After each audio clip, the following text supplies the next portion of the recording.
Good morning students. आज हम करेंगे डिकोडर। सबसे पहले इसकी डेफिनेशन करेंगे। A decoder is a logic circuit, मतलब डिकोडर एक लॉजिक सर्किट है that accepts a set of inputs, मतलब वो बहुत सारी इनपुट को एक्सेप्ट करता है that represent a binary number and activates that output. मतलब क्या है कि बहुत सारी इनपुट जाएंगी, बहुत सारी आउटपुट भी आएंगी, ठीक है। मगर सपोज करो आपके पास 2 इनपुट गई और 4 आउटपुट आ गई, ठीक है। इसका मतलब ये नहीं है कि वो सभी को ऑन करेगा, एक टाइम पर वो एक ही आउटपुट को ऑन करेगा, ठीक है। Which corresponding to the input binary number, जो उसके इनपुट उसकी गई उसके अकॉर्डिंग उसकी आउटपुट आ जाएगी corresponding. A decoder has n inputs, मतलब उसकी n इनपुट्स हो गई। सपोज करो n हमारे है 2, ठीक है। अब 2 की पावर n, मतलब 2 की पावर 2 हमारे पास क्या आ गया 4। मतलब अगर हमारे पास n नंबर ऑफ इनपुट्स जाती हैं तो हमारे पास उसके अकॉर्डिंग 4 आउटपुट आएगी, ठीक है। अब उन्होंने ये भी बोला है एक अनेबल लाइन भी होगी। अनेबल लाइन का मतलब क्या है, जैसे हमने क्लास में भी किया था कि मैंने आपको बताया था कि एक हमारे घर का जो मेन स्विच है अगर वो ही ऑफ है, ठीक है, घर में जितने रूम्स हैं चाहे हम लाइट्स ऑफ या ऑन करें कोई फर्क नहीं पड़ेगा, वो भी जीरो ही ऐसे माने जाएंगी।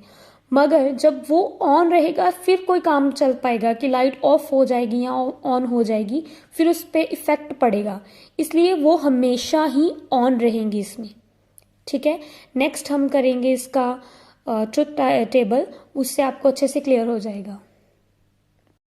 ब्लॉक डायग्राम में क्या है कि मैंने आपको समझाया था ये चीज़ कि अगर n हमारे पास इनपुट्स हैं, सपोज करो हमारे पास 2 है, 2 इनपुट्स चली गई, 2 की पावर n, ठीक है, 2 की पावर 2 4 आ गया और 4 आउटपुट्स आ गई, ठीक है। इसको हम लिख लेते हैं I0 I1 output 0 output 1 output 2 output 3, और ये हमारे पास अनेबल लाइन है, ये हमेशा 1 रहेंगी।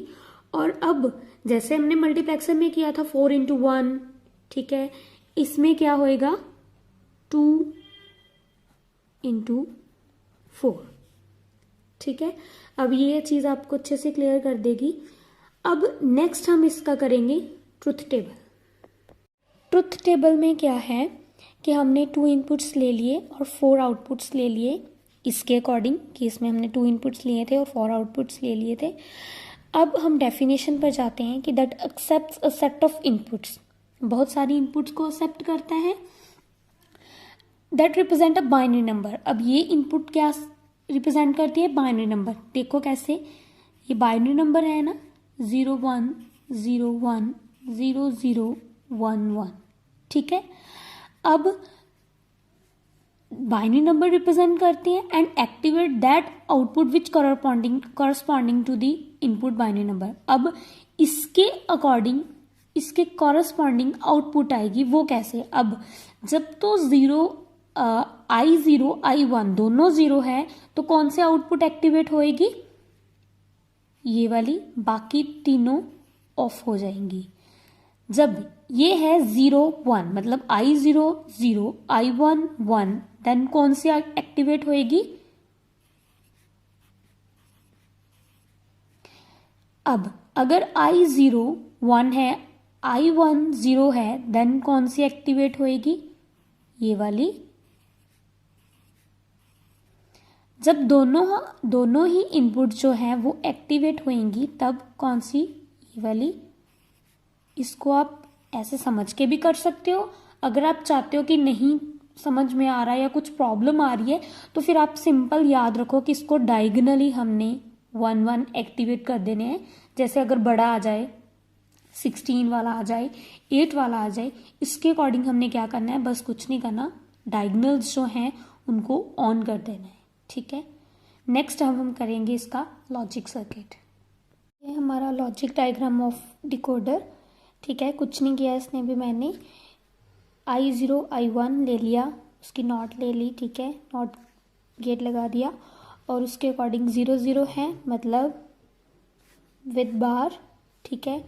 नेक्स्ट है 0 1 with bar without bar, 1 0 without bar with bar, and then दोनों विदाउट बार जाएंगे क्योंकि 1 1 है। और हमने एक इनेबल लाइन भी लेनी है, ये हमारे पास, उसको सभी में अटैच कर देना है, ठीक है। अब हम सिंपल है इसकी आउटपुट लिख देंगे कि ये O0 है, O1 O2 O3, ये है हमारा डिकोडर।